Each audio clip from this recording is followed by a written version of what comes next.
You might have noticed that markets dropped about 15% last week. It was the worst week we've had since the COVID-19 pandemic. If you're feeling a little unsure about what's coming next and how you should invest your money, you are not alone. I made countless calls to many of my clients last week providing guidance on next steps. There was a common theme among all of these calls. Clients wanted to know what was going on and how it was affecting them. This video will go over exactly what I told them. And before we get started, my name is Ryan Knoll. I'm a certified financial planner and founder of Wealth Partners, a financial planning firm that helps clients nationwide make smart money decisions. Okay, so what I want to do now is I just want to go over on this timeline when exactly you could be expecting corrections or bear markets or recessions to happen based off of what's happened historically. And specifically, what we're going to look at is the last 25 years, so from 2000 until today. So the first thing we want to talk about is a very shallow pullback. That's called a correction. So a correction, we're going to mark that as blue here, is typically a 10% pullback in the market. And we see those about every 2 years. So we should see one in 2002, 2004, 6, 8, so on and so forth. And I'm just going to finish marking these here. So we should see about 12 corrections over a 25-year period. So that's any point in time where the market pulls back 10% from its all-time high. So when you see these things, you shouldn't really panic because we know this is normal market activity. Now, a bear market, by contrast, is when the market is down 20% or more for a very short period of time, and then it recovers. And typically we see a bear market happen every 6 years. So just keeping with the timeline here, we should see a bear market here. We should see another one here, and then one final one here. And that's typically what we're seeing. Now, I realize the dates might be off a little bit from what was happening in the real world today. But if you go back and you look, there's been about 4 bear markets between 2000 and 2025. Now, the big thing here is we want to worry about recessions. And recessions are typically bear markets that take a lot longer to recover. Now, I'm going to mark 3 off here. One arguably probably shouldn't be marked as a bear market, but it's the most recent one that happened. So we're going to talk a little bit about COVID-19, which happened sometime in 2019, 2020. So this is COVID-19. This is one of the recessions that we're going to talk about. That only had a 2-month recovery time frame. So meaning that the market dropped 25, 30% from its all-time high, but it only took 2 months to recover. And I actually remember this time really, really vividly because I had clients who, they called me beginning of April and they're down 25, 35%.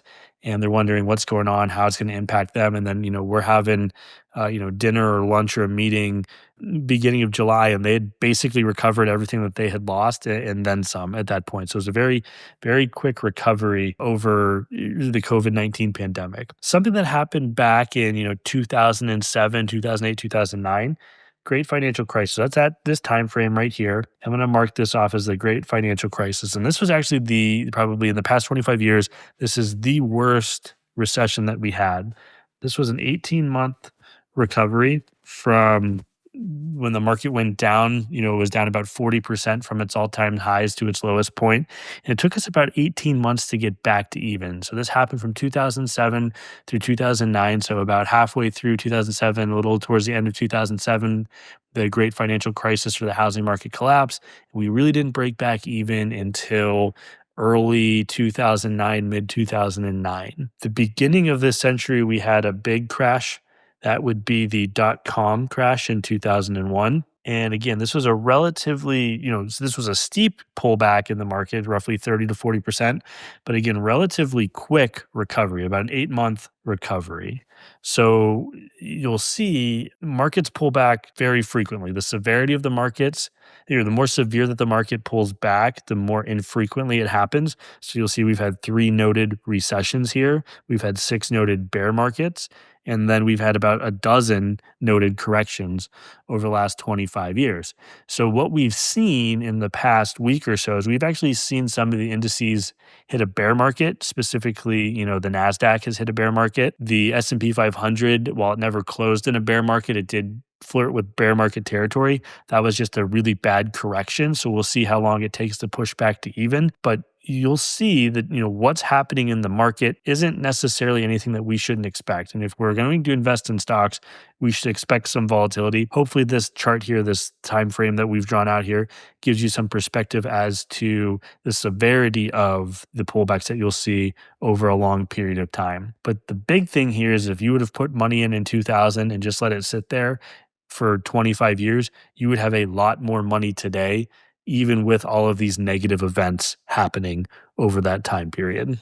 The next thing you should do is turn off the news. And seriously, I mean it. During a sell-off, the news loves fear. You'll see headlines like biggest drop since '08, markets are in free fall, is this the next crash? But remember, the media profits from your anxiety, not your financial success. Unplug, log off, and recenter. Your portfolio will thank you. This is especially true today with how polarizing the political climate is. It is very easy to become emotionally blind to making good decisions because of how you feel about politics. If you have a pessimistic view of politics right now, you might sell too early and miss the next market rally. Or if you have a very optimistic view, you might put in too much too soon and investing more of your money at the wrong time. It's always best to have a long-term plan and stick with that long-term plan through thick and thin. It's very important that you don't sell out of fear. The biggest mistake most people make during a crash is selling when things are going badly. If you sell when the market is down, you lock in your losses. Let's say you invested $10,000 and it drops to $7,500. If you panic sell, that $2,500, it's gone. But if you stay invested and the market recovers, like it always does, you ride the wave back up. Remember, losses on paper aren't losses until you sell. One statistic I like going over with clients who are considering selling at times like this is imagine if you only invested in the S&P 500 for the last 30 years. If you invested $10,000, never made any changes or subsequent additions, it would be worth about $175,000 today. That's a roughly 10% return. But let's say you panic sold when the market went down during some of the major corrections and you missed the best 30 days of market performance over the last 30 years. Your 10K in this instance would have only grown to about $44,000. That is just a 5.2% rate of return. And the reason this is important is because the best days are typically after the worst days. So panic selling after a bad day is a great way to miss the best day and hamper your overall returns. One of the best things you can do during times like this is to keep contributing your money. If you're investing regularly in things like your 401k, a Roth IRA, or a brokerage account, don't stop your contributions to those accounts just because the market's down. In fact, this is one of the best times to keep investing. Why? Because during sell-offs like this, stocks are on sale. Imagine if your favorite shoes were 25% off, or for me, that new driver I've been eyeing up for the past month or so is now 25% cheaper. I'd go out and I'd buy it, right? That's the same logic here. You're buying more shares for the same dollar. That's called dollar cost averaging, and it works. Just because a great company is down when the market is down does not mean it's no longer a great company. What it does mean is that this is a great company that is at an even better price than it was a week ago or a month ago. Consider systematically contributing money to invest in that company over time. If you have, say, $10,000, maybe take 4 $2,500 chunks, put them in over the course of the next 4 months. That way, if it goes up, you have some exposure, but if it continues to go down, you can continue to buy it even more cheaply than you are today. Right now is a great time to review your asset allocation, but it's really important not to panic sell, but to rebalance as needed. Ask yourself, do I have the right mix of stocks and bonds for my risk tolerance?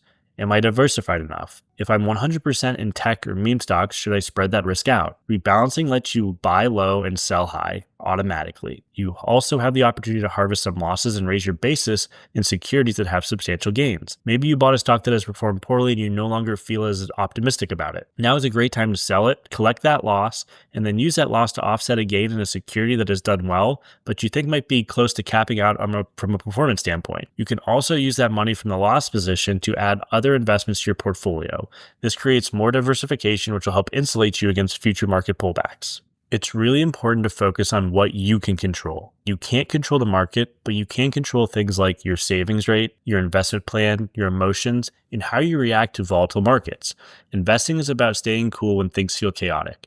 Market drops are temporary, but your long-term plan is what builds real wealth. Also, remember that this too shall pass. Every crash feels like it's the end of the world in the moment, but history tells a different story. A few examples are in 2000 when the dot-com bubble burst, the market dropped about 49%. The great financial crisis between 2007 and 2009, it was down as much as 57%. And then during COVID, during a very short period of time, a 1 month period of time, we saw a 34% drop in market value over the course of 1 month. But in every single case, the market bounced back to a new all-time high. You only lose if you give up too early. There are some times though when you should consider making changes, such as near-term liquidity events. Maybe you need some funds in an IRA to do a 60-day rollover to help buy a new house that you're closing on in a month. This would be a prime opportunity for taking risk off the table and moving to cash if that's what makes the most sense in your situation. Also, if you're unexpectedly living off your assets because you're out of work, or when your risk tolerance is changing, maybe you're nearing retirement or you're getting ready to send a child to school. Maybe you're tired of the large swings that you've experienced in the past, year or so. This would be a good time to start taking risk off the table to build a portfolio that provides you with more predictability and stability for your own mental health. Whatever it is, reassess if you're taking too much risk or too little risk and rebalance accordingly. So now that you know what we've seen in the past week in the markets is relatively normal, how are you going to manage your portfolio moving forward? Will you stay the course? Maybe add a little bit more to your investments or take some risk off the table? Let me know how you're handling this market pullback in the comments below. And thank you so much for watching.